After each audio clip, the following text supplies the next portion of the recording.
ذات مرة كان هناك ملك يؤمن بشدة بمعاني الأحلام. كلما حلم حلما كان يستدعي فورا خبراء لتفسير معناه، ولأن هذا الأمر كان يتكرر كثيرا امتلأ قصره بمفسري الأحلام، وأصبح يعتمد بشدة على تفسيراتهم لتخطيط أفعاله واتخاذ قراراته. في أحد الأيام رأى الملك حلما غريبا.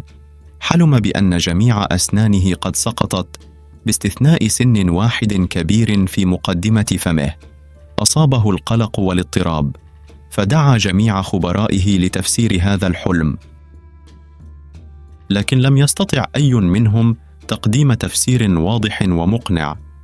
أحس الملك بالإحباط ولم يعرف ماذا يفعل. نصحه أحدهم بالاستعانة بخبير أحلام شهير من مملكة مجاورة. أرسل الملك دعوة خاصة للخبير، وتم استقباله في القصر بتكريم كبير. عندما وصل الخبير شرح له الملك الحلم قائلا: حلمت بأن جميع أسناني سقطت باستثناء سن واحد كبير في مقدمة فمي. ما معنى هذا الحلم؟ أرجوك أخبرني، فسأتخذ قراراتي بناء على تفسيرك. فكر الخبير قليلا ثم قال: يا جلالة الملك، معنى حلمك بسيط. جميع أفراد عائلتك سيموتون، وستبقى أنت الوحيد على قيد الحياة. عندما سمع الملك ذلك انفجر غضبا وقال بصوت عال: كيف تجرؤ على قول مثل هذا الكلام؟ ثم أمر جنوده بإلقاء الخبير في السجن فورا. حاول الخبير الدفاع عن نفسه قائلا: يا جلالة الملك، أنت استدعيتني لتفسير الحلم، وكل ما فعلته هو قول الحقيقة. لكن الملك لم يكن مستعدا للاستماع إليه. بعد ذلك أعلن الملك عن مكافأة كبيرة لأي شخص يستطيع تقديم تفسير إيجابي لحلمه. في صباح اليوم التالي جاء عجوز بسيط إلى القصر ووقف في مجلس الملك. سأله الملك: هل تستطيع تفسير حلمي؟ ابتسم العجوز وقال: بكل تأكيد يا جلالة الملك، أنا سعيد جدا بسماع حلمك. تفاجأ الملك وسأله: لماذا أنت سعيد؟ أجاب العجوز: حلمك يا جلالة الملك يعني أنك ستعيش حياة طويلة أطول من حياة جميع أفراد عائلتك. ستحكم مملكتك لسنوات عديدة، وسيزدهر شعبك تحت قيادتك الحكيمة. عند سماع هذا التفسير امتلأ قلب الملك بالفرح، وصرخ قائلا: يا له من تفسير رائع! أمر الملك وزيره بمنح العجوز مكافأة سخية من الذهب والألماس والعملات. عندما كان العجوز يغادر القصر ومعه ثروته الكبيرة، مر بجانب زنزانة الخبير المسجون. سأله الخبير: ماذا قلت للملك لتنال هذه المكافأة الكبيرة؟ ابتسم العجوز وأجاب: قلت نفس ما قلته أنت، لكنني اخترت الكلمات المناسبة. رمق الخبير العجوز بنظرة تحمل خليطا من الحزن والدهشة، ثم قال: وهل كانت الكلمات حقا هي المشكلة، أم أن العقول لا تتحمل الحقيقة إن قيلت بلا زينة؟ ابتسم العجوز وهو يهز كيس الذهب في يده قائلا: يا صديقي، البشر لا يحبون الحقائق الصادمة، بل يبحثون عن أمل يستند إلى الوهم.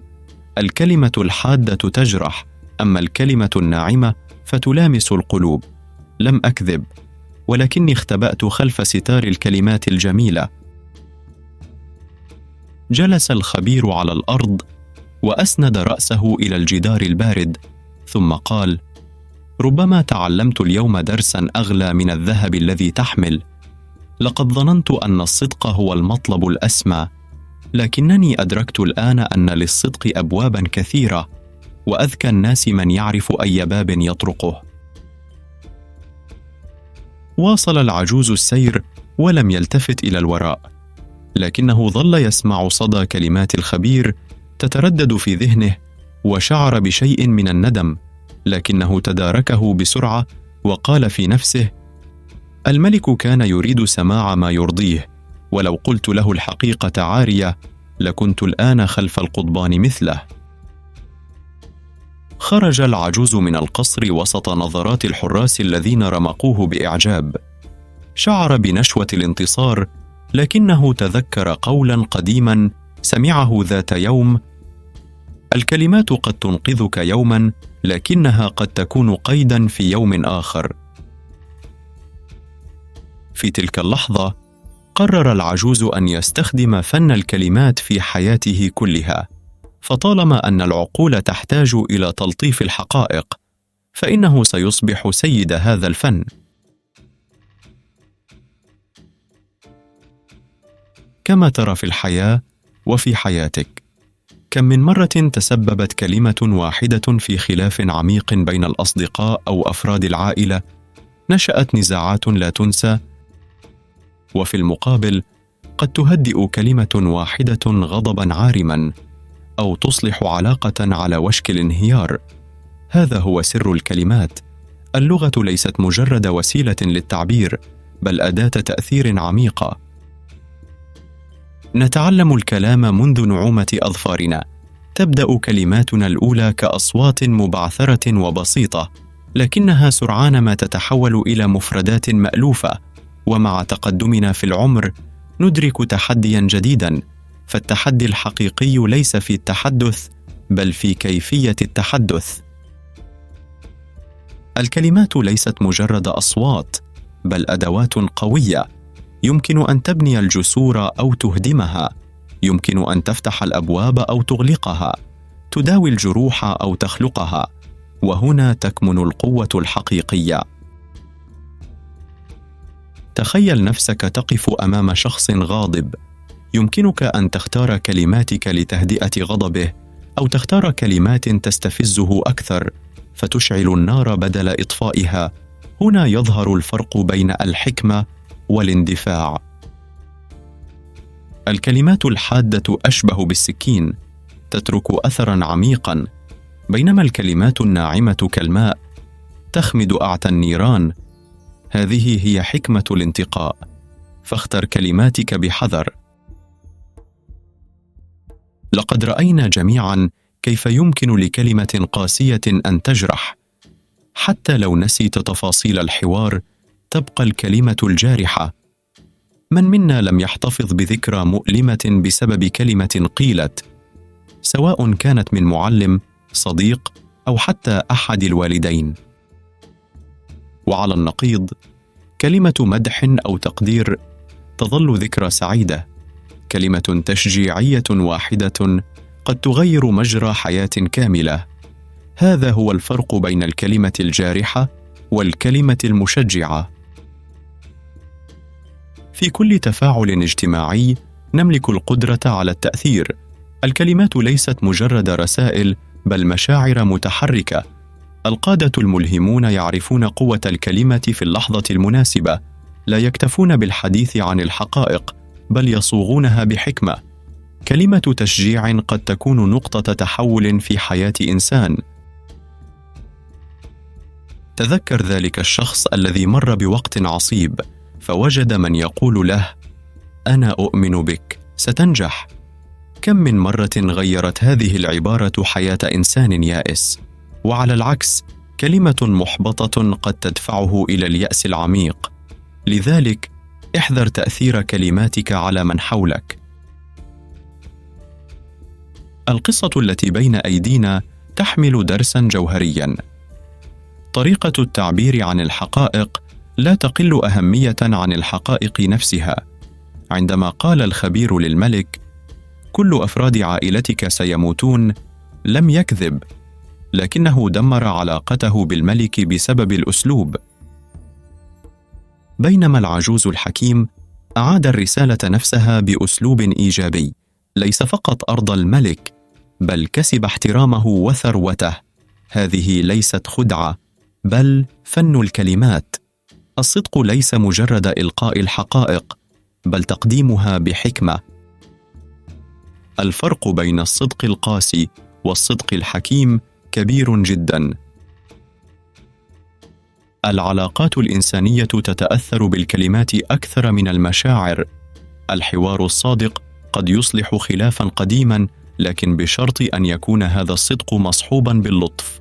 النزاعات العائلية قد تستمر لأعوام بسبب كلمة. شخص قال لأخيه: أنت لا تفهمني أبدا، أو قال لأمه: أنت لا تهتمين بي. هذه الكلمات قد تكون مؤقتة، لكن أثرها دائم. وعلى العكس، كلمة أنا هنا من أجلك تشفي الجراح، تشعر الطرف الآخر بالراحة حتى لو لم تحل المشكلة. الكلمات ليست مجرد أصوات، بل رسائل تحمل مشاعر. إذا كنت تريد أن تكون ناجحاً، ابدأ بإتقان فن الكلمات. كن سيد كلماتك، ولا تجعل الكلمات هي من تسيطر عليك. كلمة واحدة قد تدمر علاقة بنيت على مدى سنوات، وكلمة أخرى قد تصلح علاقة دمرتها الأيام. اختر كلماتك بحذر، ليس خوفاً من العقاب، بل لأنك مسؤول عن الأثر الذي تتركه. اختر كلماتك بوعي، لأنك قد تنسى ما قلته، لكن الآخرين قد لا ينسونه أبداً. يمكن للكلمات أن تصلح، أن تبني، أن تعيد الأمل، وفي المقابل يمكنها أن تهدم، أن تجرح، أن تحبط. في النهاية، تذكر أن الكلمات ليست مجرد أداة تواصل، بل هي القوة التي تشكل العالم من حولنا. كن سيد كلماتك، لا تجعلها سيدتك. كل كلمة تخرج منك قد تكون بذرة تغيير، بذرة تنبت في قلب شخص آخر وتؤثر في مصيره وحياته بأكملها. احرص أن تكون كلماتك بذور خير، ولا تترك الكلمات الجارحة تنمو في قلوب الناس، لأنها قد تتحول إلى أشجار لا تقطع. هناك نوع آخر من الكلمات، كلمات الصمت. نعم، الصمت أحيانا هو أعظم الكلمات. عندما تلتزم الصمت أمام إهانة، فأنت تختار الحكمة على الانتقام. عندما تصمت بدلاً من الرد بكلمة جارحة، فأنت تمارس أرقى أنواع القوة. ليس كل المواقف تحتاج إلى رد، وأحياناً في الصمت تكمن الإجابة التي لا تنسى. ولكن ماذا عن الكلمات التي نقولها لأنفسنا؟ تلك المحادثات الخفية التي تدور في أذهاننا. كثيرون يقسون على أنفسهم أكثر مما يقسو عليهم الآخرون. أنا لست جيداً بما يكفي، لن أنجح أبداً، أنا ضعيف. هذه الكلمات قد لا تقال علناً، لكنها تتردد داخل النفس وتؤثر في القرارات والمصير. كن حذراً مع نفسك، كما تحذر من كلماتك مع الآخرين. أحياناً يخطئ الناس في فهم معنى الصدق.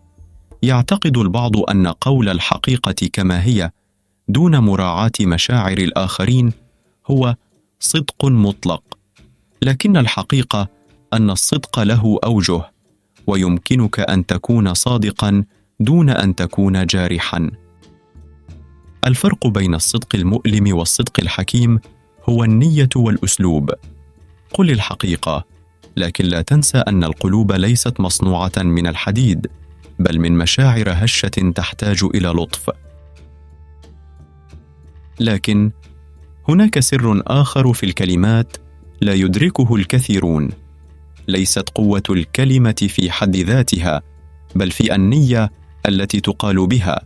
قد تقول آسف بلسانك، لكن إن لم يكن قلبك صادقاً فلن تصل الكلمة. قد تقول أنت قادر، لكن إن لم تخرج بإيمان حقيقي فلن يصدقها الآخر. لذلك قبل أن تنطق اسأل نفسك: هل أنا صادق فيما أقول؟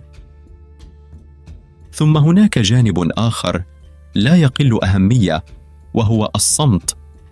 كثيرون يظنون أن الصمت هزيمة أو ضعف، لكنه في الحقيقة فن عميق.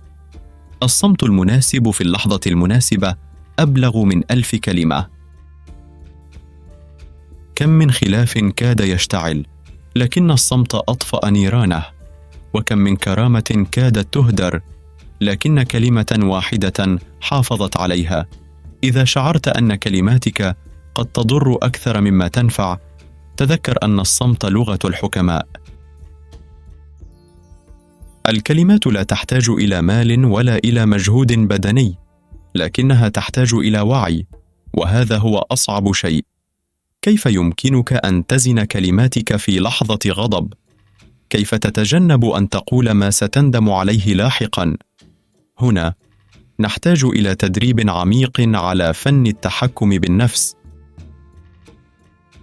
تخيل لو أن كل شخص منا قرر أن يختار كلماته بعناية، كيف سيكون العالم؟ ستختفي النزاعات الصغيرة، وستصبح الخلافات فرصاً للفهم، وسيشعر كل إنسان أن له قيمة. لهذا اجعل كلماتك بذوراً صالحة تبذرها اليوم لتحصد ثمارها في الغد. ولا تنسى، الكلمة الطيبة ليست مجرد صدقة، بل هي بصمة أبدية تظل في ذاكرة الآخرين. فاجعل بصمتك نقية، لأنها قد تكون الإرث الوحيد الذي تتركه خلفك. نحن لا نعيش وحدنا، نحن نؤثر في من حولنا ونتأثر بهم. كل لقاء، كل حوار، كل رسالة نكتبها أو نلقيها هي فرصة لبذر الخير أو الشر. إذا كانت كلمتك هي آخر ما يتذكره شخص عنك، فكيف تريد أن يتذكرك؟ كرجل قاس ألقى كلمات جارحة، أم كشخص طيب زرع كلمات تبقى كالزهور؟ القرار بيدك. نتمنى لك حياة أفضل يوم بعد يوم،